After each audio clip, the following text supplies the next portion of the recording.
Hello everybody and welcome to Forever Motorsports on Forever Sports. I'm coming to you live from Durban today. This is Reece's residence that I'm at, not in Joburg at the moment, down here in Durban. And of course this week we have the Baku Grand Prix. It's been so long since we've had a Grand Prix. It feels like ages, absolutely ages. But of course we've got Baku this weekend and all the news to go with it. That, of course, the title of the show, that Alonso, is he dating Taylor Swift? That's the big clickbaity title we've got for all of you. Alonso, is he dating Taylor Swift? Reece, do you have more? Short and sweet answer, no. There's obviously people love to create drama. Fernando Alonso has also poked fun at it, making a TikTok of himself with some Taylor Swift music in the background. Obviously, I don't think he's dating Taylor Swift. He is a Formula One driver who is so busy. Taylor Swift also being extremely busy on her world tour at the moment. So I certainly don't believe those two are dating. The fans, they're all saying they're dating. They must be dating. There has to be the power couple. Right? No. I mean, I think there's quite a bit of an age gap, but anyway. Yes. Slight. It is quite an interesting concept, though, to think about. Fernando Alonso, he is dating mega music icon Taylor Swift. No, he's not, in fact. But nonetheless, a great piece of some jokes there. And Fernando Alonso at least playing along and enjoying that as well with some of the fans as well. But more to the point, we turn our attention to this weekend, Baku, of course.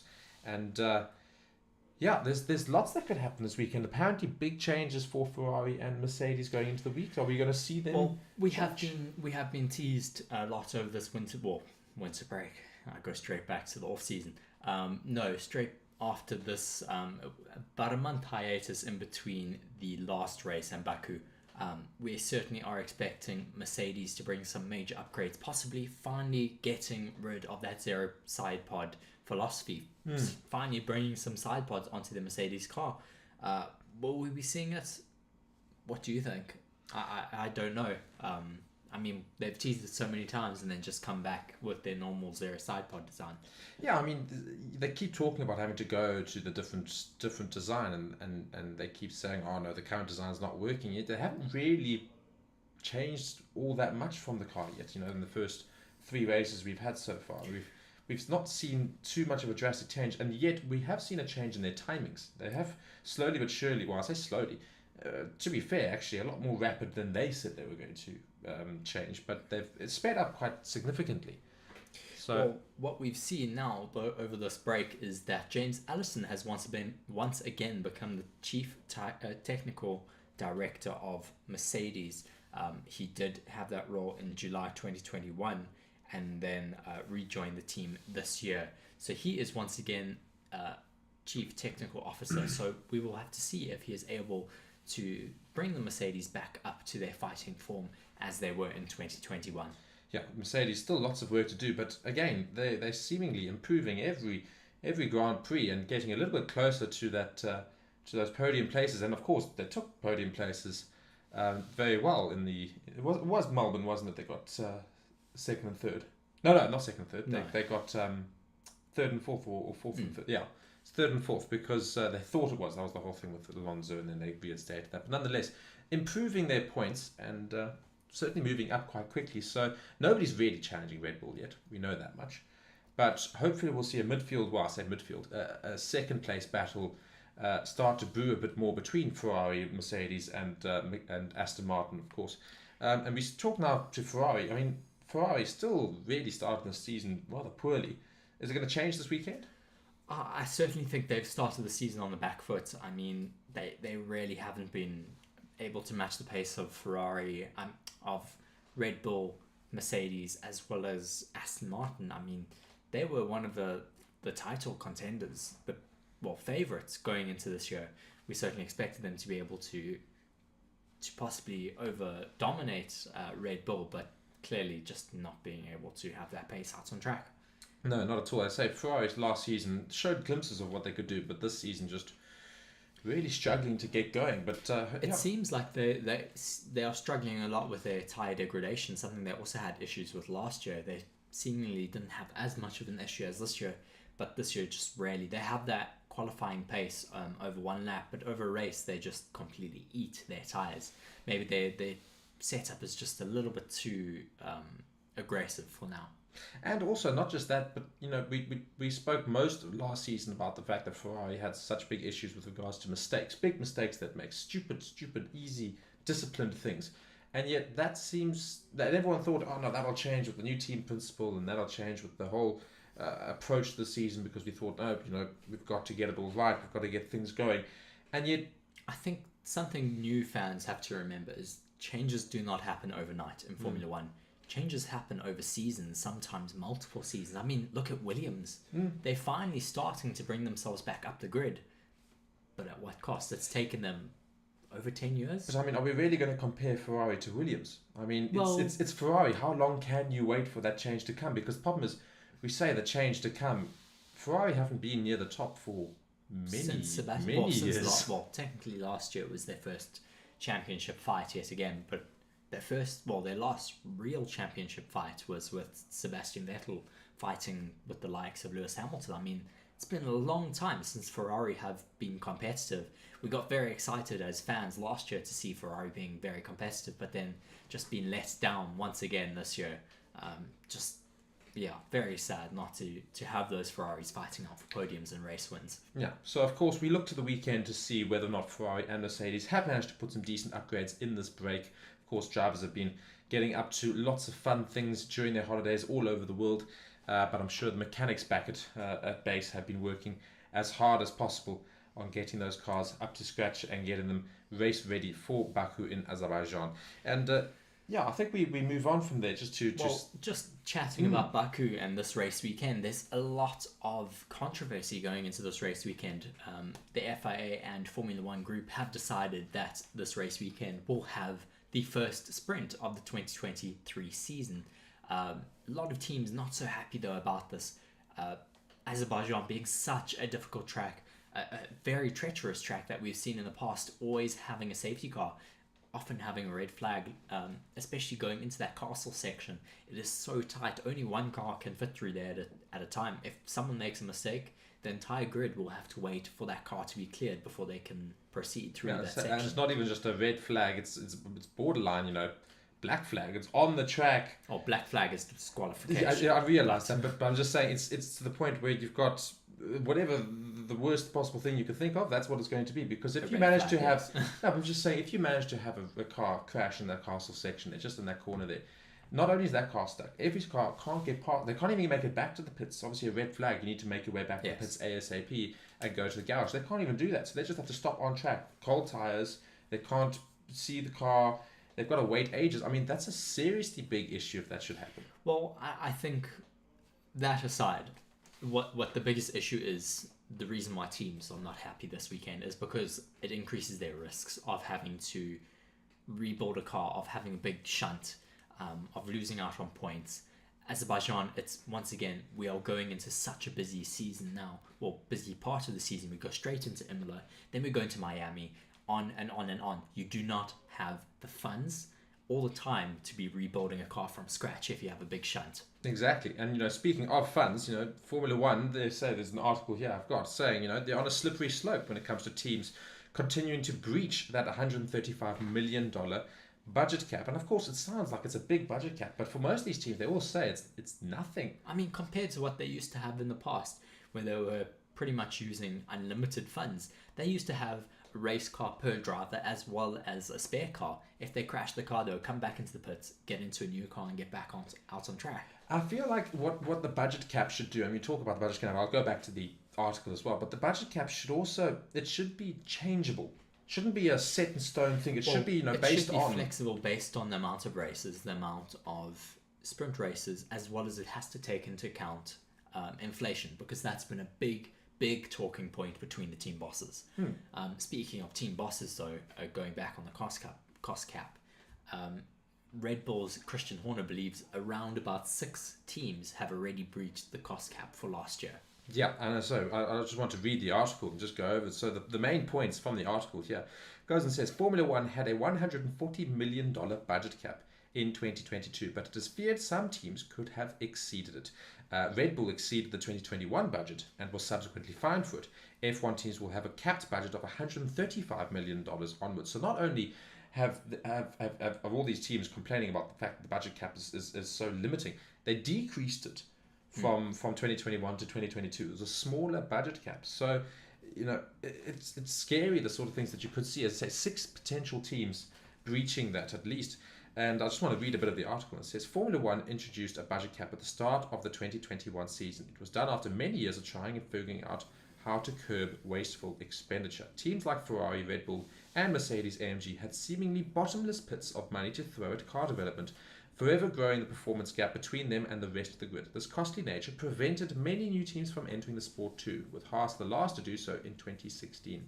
But things changed significantly in 2021 with the introduction of a $145 million budget cap, decreasing to $140 million last year and $135 million from this year onwards, so decreasing, which is very interesting. However, it remains challenging for some teams to stick to it, as proved by Red Bull Racing's overspending in 2021. That's fine, it was only catering. It was only the catering budget. Following the announcement of the 2021 budgets in 2022, Red Bull team boss Christian Horner warned that teams could be found guilty this year for breaching last year's budget. And he said, I think that we have set, what we have set is a precedent, and it sets a precedent for 2022. And a danger for 2022 is that there could be 6 teams in breach of the cap. Energy prices have been exponential, but thankfully we've been protected from that. But there is a chance that several teams, many of which have stated that during F1 Commission meetings, will break the cap.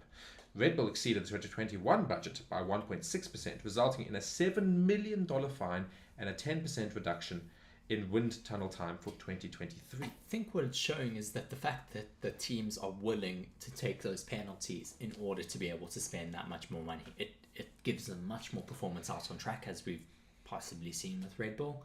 I mean, their 2021 overspend possibly allowed them to design their 2022 car to the spec that it is. I mean, and you think maybe the same for Aston Martin? Maybe Aston Martin overspent last year for this season. Well, we'll have to see in the next coming months. I mean, we should be getting that information from the FIA hopefully soon. I mean, it would be very interesting. A very big talking point for sure going into the season. Yeah, and it says, and the boss is nervous, as this is the Red Bull boss. It says, hitting the ground running in 2023, it's only reaffirmed many insiders' belief that the inflicted penalty was not harsh enough. It's a feeling shared by Horner. He says teams can thus overspend by 5% in a year to gain an advantage for the next and take a small hit in the year after that. Red Bull's early season success now could be interpreted as a direct result of the 2021 overspend, even if the $2.2 million overspend was attributed to non-car related expenses. Well, I think if we do see so many teams overspending, they are going to make the penalties even harsher. I think they would have to. I mean, you'll have to set even more of a precedent. They said they set a precedent with Red Bull. Clearly it wasn't enough. If we have 6 teams once again breaching, potentially breaching. I mean, if we do get that many teams, it will be quite shocking. I'm sure they'll have some creative accounting going on before, but if we do have as many as 6 teams breaching that cost cap, we will need some very, very serious repercussions. And Stefano Domenicali, of course, the new CEO of F1, had this to say on it, because this is, of course, the big concern. He says, I'm more than nervous, he told Sky Sports. I'm pretty sure that everyone understands now what the effect is if there is a breach. And I totally agree that the focus on this will actually be very big. I think that is a point of attention mainly for the credibility and to check if everyone is respecting that rule. But it has to be done earlier rather than later. And Domenicali confirms that F1 is streamlining the budget cap systems to identify a team's budget trajectory, preventing it from spiraling. He says, we are discussing, and this is on the FIA side, to make sure that the control and certification will be done much earlier. Because the effect, if some teams will be over it, has to be done in a proper way in as short a time as possible to be more credible. We see other sports that are tackling the financial regulation with, in my opinion, too long a time for reaction. This is not good. So yeah, lots of discussion coming with regards to that budget cap. And have teams overspent last season? Well, yes. I mean, certainly we'll be looking at the likes of Aston Martin as well as Williams, who seem to be doing quite well. But you never know, they may have just made some good steps in the wind tunnel. But we'll have to find out in the next few months. Indeed. Another interesting article that I have just seen is that Carlos Sainz's future at Ferrari is reportedly under serious threat, with both his teammate Charles Leclerc and the team unhappy with his performance. The reports from Spanish media are a bleak look inside the life at Maranello, where the star of the Formula One, at the start of the Formula One 2023 season, which has been far from ideal at Ferrari. The Italian team is supposedly fed up with excuses from him. Last time out in Australia, Sainz was left raging at a 5-second penalty, which took him from P4 to P14, and his appeal was dismissed by the FIA. Ferrari wants Sainz to win on track and not outside, and their attitude is making it clear that regrets or excuses are useless. I mean, that's a bit harsh coming from Ferrari. I'm not even sure if that necessarily is Ferrari, or whether or not that article's trying to create fuel out of nothing, because it's a bit of a rich one to say, oh no, he's making excuses in the car, because if it were just excuses in the car for him, why would Ferrari have gone through all the trouble of taking lawyers and taking a whole story to the FIA for a whole appeal for the incident? If it really wasn't showing support for Carlos Sainz, none of that would have happened. Well, there's also been a lot of rumours in the last few weeks of Audi supposedly wanting to hire Carlos Sainz as one of their first drivers when they fully join the grid in 2026. I certainly think Audi would be a great seat for Carlos Sainz to be in. I mean, his father races for Audi in Dakar. I'm pretty sure he raced for them last year. So, I mean, it would be understandable to see Carlos Sainz Jr. in an Audi. But who else will be in that seat? That will be yet to be seen. Hopefully Mick Schumacher, maybe someone else, but I think it would be... But I mean, so just go back to that Audi rejoining 2026. Do we know if it's confirmed that they're joining as a separate team? They're taking over Alfa Romeo. Yeah. Okay. Perfect. Yeah. So they start next year. I think they start adding their own branding onto the car. 2026, they completely take over the team. Rebranded as Audi, their own engine, everything. Very keen to see that. And I think that'll be a very strong team as well. I reckon that'll be the Aston Martin in terms of a comeback story. But I think Audi will be a very popular team. I think it might take them a year or two to get up to pace. It will. I mean, I might be surprised. You never know. But it's too big a name. It's obviously such a difficult sport to just come in and hit the ground running. But at least they have the 2-year buffer from 2024 to 2026 to kind of get a feel for it. But yes, any other thoughts for you? I've obviously got my one last article. Yeah, but I was just saying, I'm going on to that Audi thing, and just coming in 2026. I just think it's such a big name, Audi, of course. Not to take away from the likes of Williams and Alfa Romeo and Alfa Tauri and all these things, but at the end of the day, when you're big German manufacturer, and you've got Mercedes already there, of course. Yes. Now Mercedes AMG is arguably one of the best Formula One teams of the last decade. If not the best Formula One team of the last decade. Now, they entered Formula One hitting the ground running. They really did. They obviously went out and got Schumacher into the team and just really trailblazed their way forward. I mean, first season was a little bit mid-table-ish, and this following season they started fighting right at the top there. And I think you'll see a similar thing from Audi. I think their very first season as a fully independent... Mercedes took about 4 years to get competitive. They had Michael Schumacher who built that car up for them. And only once he left did they really start being a bit more competitive. But they did win a few races in between that. That's my thing, is the fact that they managed to find pace relatively quickly. Consistent pace, no, but certainly something competitively. And I think Audi, will certainly know there's a lot more riding on them joining than necessarily Mercedes at the time. I think it's a much more popular sport. I think that the demands of being successful out of the box are even more so now. And of course, they've got so much experience in different formulas in, of course, hypercars for World Endurance Championship. So I think they will have a lot of that technology that can be brought forward into Formula One. Any more thoughts on that? I just really look forward to seeing Audi join. And going back to that article with regards to Carlos Sainz, I don't think his position's in that much endangerment as well, because you can also consider the fact that he's currently leading his teammate Charles Leclerc in the points table. Only because Charles Leclerc's had so much bad luck, unfortunately. Hey, he's behind him. Only the scoreboard says anything. The scoreboard shows no excuses. For how long, but yes. So just with my final article, I don't know if Mark has any more, I don't think so, but just the final one here for this evening. Felipe Massa has assembled a legal team to evaluate and look at possibly taking the Formula One or the FIA to court over the 2008 title. Felipe Massa has moved forward with plans to evaluate whether there are legal grounds for him to challenge the outcome of the 2008 Formula One World Championship. As revealed by Autosport earlier this month, Massa has been spurred into action by comments from former Formula One Supremo Bernie Ecclestone, suggesting that knowledge of the controversial Crashgate moment at the 2008 Singapore Grand Prix came early enough for action to be taken that season. Obviously, very interesting to see that he is trying to overturn a championship title. How many years later? 15 years later. I mean, if this could happen, how many more people could we see trying to take legal action? Could we see Lewis Hamilton trying to take legal action over 2021? I mean, I don't think so, but... I mean, I don't know. Felipe Massa, unfortunately for me, I'm a great racing driver, of course, but it does seem to just ooze that just pure...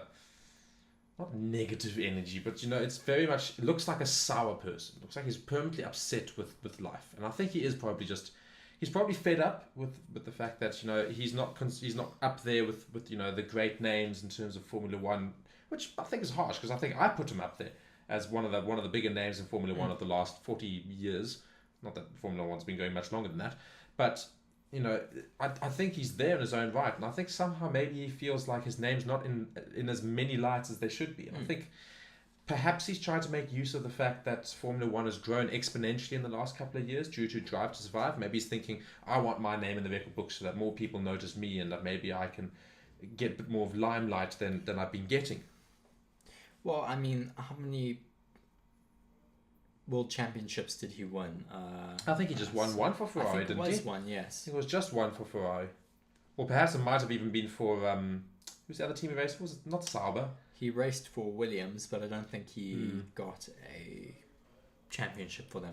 But I mean, of course, Massa raced for Ferrari for many years alongside Fernando Alonso. Fernando Alonso is still obviously racing and supposedly dating Taylor Swift. No, I doubt it. He hasn't won a world championship. So, yeah. He's had 11 wins, 41 podiums, and 1,167 career points, but no world championships. So maybe that's why he's getting so upset. He wants something behind us. Yes. Going on to the article, continuing to read here, it just says, Massa said that Ecclestone's revelation about knowing of the Singapore Grand Prix events early enough for action to be taken was enough for him to think about if there were options to call for a legal review.